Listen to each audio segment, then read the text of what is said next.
Greetings and welcome back to room 303 in the Harvard Classics Lectures. This is Harvard Classic Lecture number 47 over Emerson's essay, Manners. Before we get into this, let's do some quick preliminary comments as we will have done for earlier Emerson lectures. Hey, if you haven't been following me, get to learnstrong.net and go down that left-hand side and find there the Harvard Classics folder, and then at least watch lecture 35 where I kind of introduce Emerson and the ideas of Emerson. It's there that I will explain in more detail the three perspectives that we're looking at when we study any Emerson essay. We want to see Emerson as teacher, as person. We want to see him as philosopher, as idealist, as transcendentalists. Although we pointed out sometimes that's not a term he was so proud to hear. He liked idealists better. And then finally, we're going to study Emerson as that great artist, that great creator at 2B. Our learning theory challenges us to connect new information to old information, and we're constantly looking to try and do this. We're also working with the three levels of reading. What does the text say? Level 1. What does the text mean? Level 2. And here we subdivide 2A, themes, messages, 2B. That's that rhetoric we were talking about when we look at Emerson as artist and as creator. And then at level 3, how do I relate to this text? Relate 3A to other texts and to the world. 3B, how do I relate to myself personally?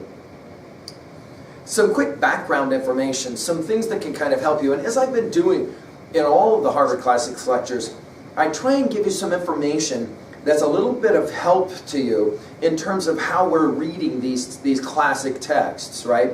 And so let me give you some pieces of information. First of all, the essay itself published in 1844.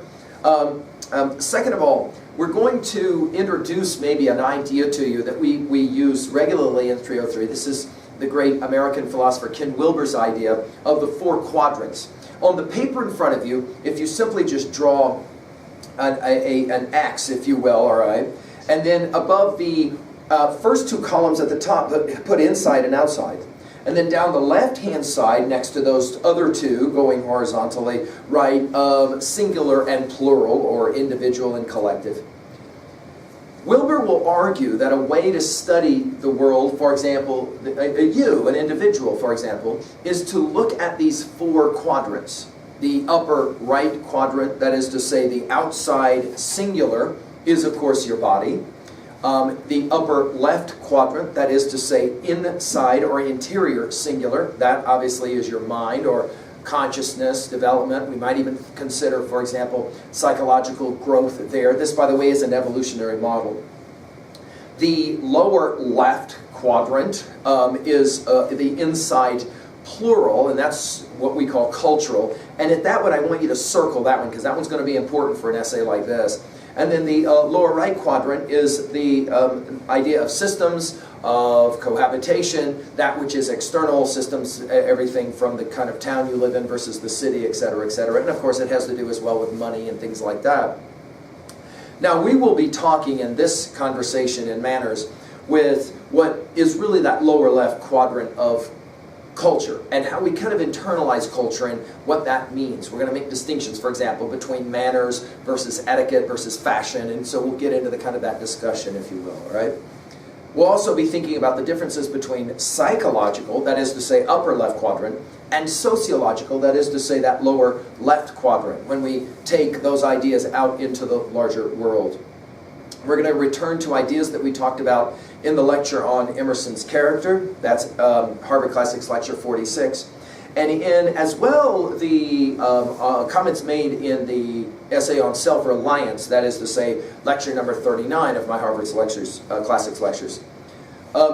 It's an interesting question, and so let's go ahead and put it in our notes now, and then we'll come back to it in our study.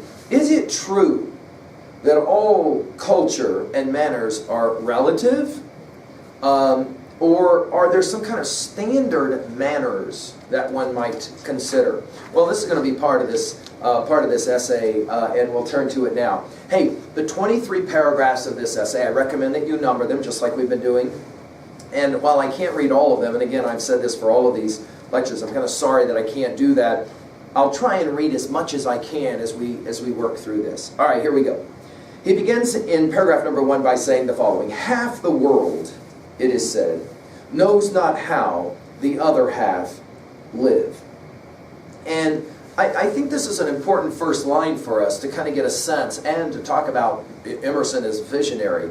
It was Emerson who understood already, right, in 1844, as we've said, who understood already that there's so much about the world that the burgeoning American country did not understand. And then, of course, the rest of the world often didn't understand the new country as well. In other words, what he'll say in the first paragraph is, all cultures have their ways of doing things that will seem kind of strange. And there's a lot of new findings, and he references these in this first paragraph as well. There's lots of new things that are being discovered, and they seem foreign, and therefore they seem kind of weird and strange, but they're important for us to understand. Now, it's a fair question to already ask at 3A and 3B, at level 3. Is it the case, do you think, that the world is getting smaller by virtue of our technologies? We're learning more about things that happen, and to that degree, the world is a smaller place. Is that true? In other words, do we understand other cultures better today than, for example, at in 1900? Well, I don't know. There's a lot of debate about this. It seems like we as Americans still sometimes don't listen closely to what Emerson will say in an essay like this, and we kind of like to think that our manners, our culture is the best of anyone on the planet, and we don't want to appreciate or learn others. You can still have great pride in your own culture and still want to learn about other cultures. Emerson would certainly agree. Paragraph number 2, he says it this way: what fact more conspicuous in modern history than the creation of the gentleman? Now, this is an interesting word. At times we're going to wonder if Emerson is applauding this word gentleman, or if he's in fact kind of condemning it, as saying it as a pejorative word. Chivalry, another interesting word, is that, and loyalty is that, and in English literature, half the drama and all the novels from Sir Philip Sidney to Sir Walter Scott paint this figure. The word gentleman, much like the word Christian, must hereafter characterize the present and the few preceding centuries by the importance attached to it, is a homage to personal and incommunicable properties. We're back to that notion of those two boxes that we've worked with in almost every lecture of Emerson, where in the first box we talk about those things which are physical, a beautiful body, for example, but in the second box we talk about those things which are metaphysical, beyond the physical, namely, for example, the concept of beauty, right, which of course is not a physical concept, and yet Emerson's going to argue it still exists. Well, in our essay, we're going to hear talk about these notions of culture, and a majority of them, as he's just said, you can't really communicate so easily about this stuff called manners. It's something that we seem to kind of understand, but we don't always feel comfortable explaining it in detail, talking about it. He finishes paragraph number 2 by saying, it is made of the spirit more than the talent of men. It's a compound result into which every great force enters as an ingredient, namely virtue, wit, beauty, wealth, and power. So in many ways you might want to think about his view of culture and his view of manners as somehow kind of like bringing together all of those major ideas that are often in that second box, and then more particularly how one lives those ideas. He begins paragraph 3, for example, by saying, there is something equivocal in all the words in use to express the excellence of manners and social cultivation, because the quantities are fluctual, and the last effect is assumed by the senses as the cause. In other words, he says the word gentleman has not any correlative abstract to express the quality. And this is an important point. He uses this word quality. The quality of the person is what, for Emerson, he's going to emphasize as being significant or important. Later in paragraph 3, he says it this way, but personal force never goes out of fashion.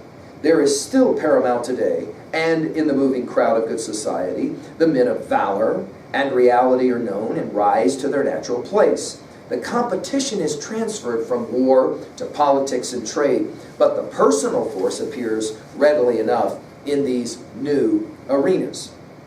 By paragraph number 4, he makes the observation, and in paragraph 3, he's making this distinction between fashion versus character, and you should put that in your notes. We'll come back to it in our study and in our reading of this.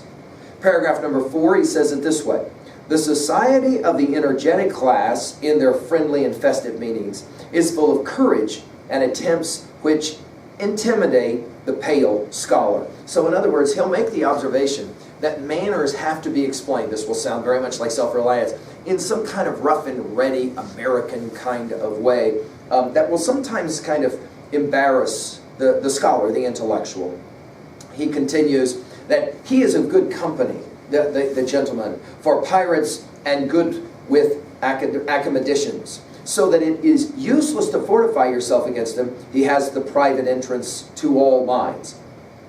And I could as easily exclude myself as him. In other words, the point he wants to make is that a gentleman with manners is able to move in and out of multiple societies and multiple different arenas. Paragraph number 5, he says it this way: a plentiful fortune is reckoned necessary in the popular judgment to the completion of this man of the world. In other words, most people on the outside think you got to have a lot of money.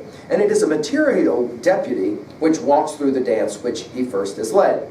Money is not essential, but this wide affinity is, which transcends, it's interesting that again, he's called a transcendentalist, which transcends the habits of clique and caste, and makes itself felt by men of all classes. In other words, there seems to be an element, Emerson is going to argue, that runs through all cultures that shows esteem to certain kinds of people. Now again, he uses the word men, but again, he's using that kind of convention of his time. Again, if Emerson was writing today, he would be far more gender neutral in his comments, because he would argue, of course, that women have every much the right to have this notion of understanding of character and manners as do men. And in fact, he'll even mention this later in this very essay. Paragraph number 6, he says this: the manners of this class, he says, are observed and caught with devotion by men of taste. The association of these masters with each other and with men intelligent of their merits is mutually agreeable and stimulating. The good forms, the happiest expressions of each, are repeated and adopted. By swift consent, everything superfluous is dropped, everything graceful is renewed. He continues, manners aim to facilitate life, to get rid of impediments, and bring the man pure to energize. Everything for Emerson always comes back to energy, right? They, manners, aid our dealing in conversation, as, here's a simile, a railway aids traveling by getting rid of all avoidable obstructions of the road and leaving nothing to be conquered but pure space. These forms very soon become fixed, and a fine sense of propriety is cultivated with the more heed that it becomes a badge of social and civil distinction. Thus grows up fashion. So in other words, things that were kind of consistently done over time start to become fashion. An equivocal semblance, the most puissant, the most fantastic and frivolous, the most feared and followed, and which morals and violence assault in vain. Sometimes argued in this essay by scholars that it's not always clear, as is the case in a number of the essays of Emerson, when he's talking factual, or is he talking satirically and sarcastic, so ironic, is sometimes difficult to tell. The paragraph 7, there exists, he says, a strict relation between the class of power and the exclusive and polished circles. The last are always filled or filling from the first. The strong men usually give some allowance even to the petulances of fashion for that affinity they find in it. And then he mentions an example in Napoleon, and then he says something about fashion. Fashion, though, in a strange way, represents all manly virtue. It's a virtue gone to seed. It's a kind of postmorious honor. It does not often caress the great, but the children of the great. It's a hall of the past. It usually sets its face against the great of this hour. Great men are not commonly in its hall. They are absent in the field. They're working, not triumphant.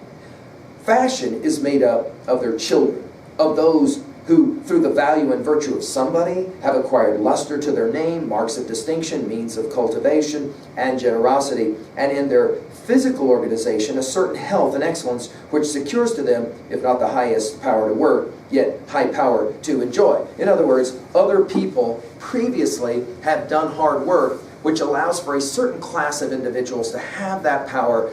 That's what he will call fashion, and that's the distinction he'll make between fashion and manners.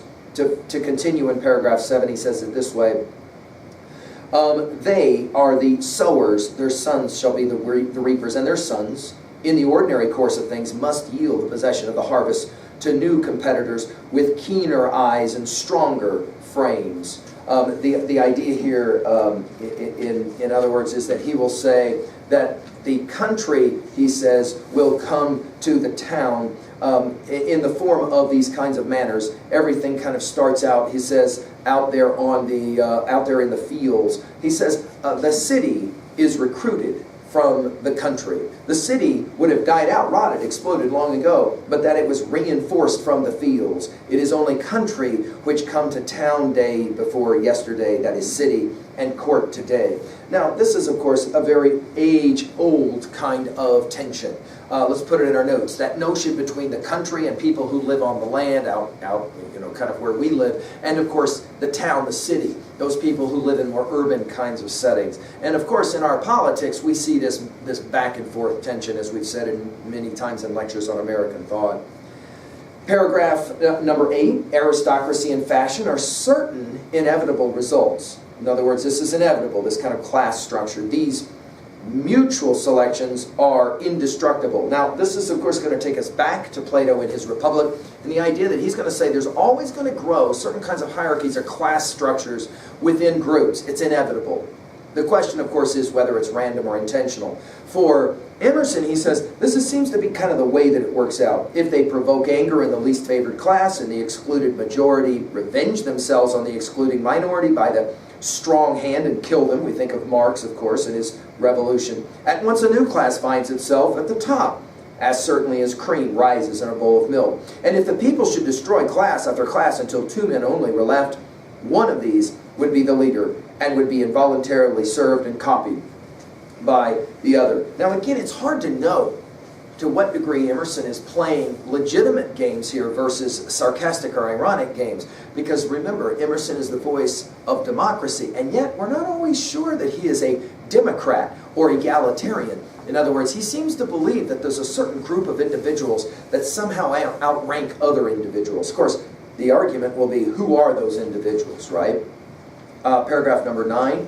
The strong will, he says, is always in fashion. A sainted soul, he says, is always elegant. And he says it this way: a man should not go where he cannot carry his whole sphere or society with him, not bodily, the whole circle of his friends, but atmospherically. He should preserve in a new company the same attitude of mind and reality of relation which his daily associates draw him to. Else he is shorn of his best beams and will be an orphan in the merriest club. In other words, wherever you go, take with you your manners. Don't change who you are by virtue of who you are with. Paragraph number 10, he says it this way: there will always be in society certain persons who are mercuries of its approbation, and whose glance will at any time determine for the curious their standing in the world. That is to say, the chamberlains of the lesser gods, he will sometimes refer to. In other words, trendsetters, the individuals who kind of set the tone. It's a fascinating question to ask. Of the fashion or garments that you have on right now, why do you have them? For some of you will say, well, that's because that's what I bought at the mall. Yeah, right. But why is it that that is the stuff that's sold at the mall? Who decides, for example, how long the shorts should be or how short the shorts should be? Whether the shirt should be worn tucked in or out? What kind of garments are going to be acceptable? Where does all of that come from? Well, again, if you want to pay attention to this kind of thing, as Emerson suggests you might, it's kind of fascinating to recognize the ways in which certain accepted trends of fashion have been propagated by others, these chamberlains of the lesser gods. Paragraph 11, he says it this way: a gentleman never dodges. His eyes look straight forward, and he assures the other party, first of all, that he has been met. In other words, how does an individual who has a sense of himself, herself, engage then with other people? And it's going to sound very much like self-reliance as we continue in paragraph 11. I may go into a cottage, a humble abode, and find a farmer who feels that he is the man I have come to see and fronts me accordingly. It was therefore a very natural point of old feudal etiquette that a gentleman who received a visit, though it were of his sovereign, should not leave his roof, but should wait his arrival at the door of his house. Whitman will say this later by saying, I doff my hat to no one. In other words, this idea is we're all equal. And the idea of etiquette and manners then is the way I think about myself, and then I will expect you to treat me with respect because I demand it in my own actions. In paragraph number 11, he finishes by making this point: no rent roll nor army list can dignify skulking and dissimulation. And the first point of courtesy must always be truth, as really all the forms of good breeding point that way. Now, this term good breeding is one that he's going to use because it's very popular for its day. In other words, the way you're raised. You should be raised, he says, with a certain understanding of proper etiquette, proper manners, proper behavior, and then you will, people will know that you've been properly raised, good breeding, by virtue of the way that you behave. Paragraph number 12, he says about a great French writer named Montaigne, that Montaigne was a duty to himself and to civilization when he traveled. Why? Because he traveled always with great confidence. Montaigne is a great influencer of Emerson's thinking. I'll let you do your own work there in Googling that one. He continues in paragraph 13, the complement of this graceful self-respect, and that of all the points of good breeding I most require and insist upon is deference, what we might call humility. I like that that every chair should be a throne and hold a king. The idea, in other words, is I think highly of myself, but I don't think too highly of myself. I prefer a tendency to stateliness to an excess of fellowship. Let the incommunicable objects of nature and the metaphysical isolation of man teach us independence. Let us not be too much acquainted. In other words, his argument is, and he continues it, in all things I would have the island of a man inviolate. And again, this goes back to his views in self-reliance. The most important thing you can be is the person who you are, and then demand that others accept that. And in the process, we will have a tremendous society of independent and free-minded thinkers. Note the irony, of course, though. He says people often are led by the nose in terms of fashion. Again, we have to somehow balance this. Let us sit apart as the gods, talking from peak to peak all around Olympus. No degree of affection need invade this religion. This is myrrh and rosemary to keep the other sweet. Lovers should guard their strangeness. And this will take us back to an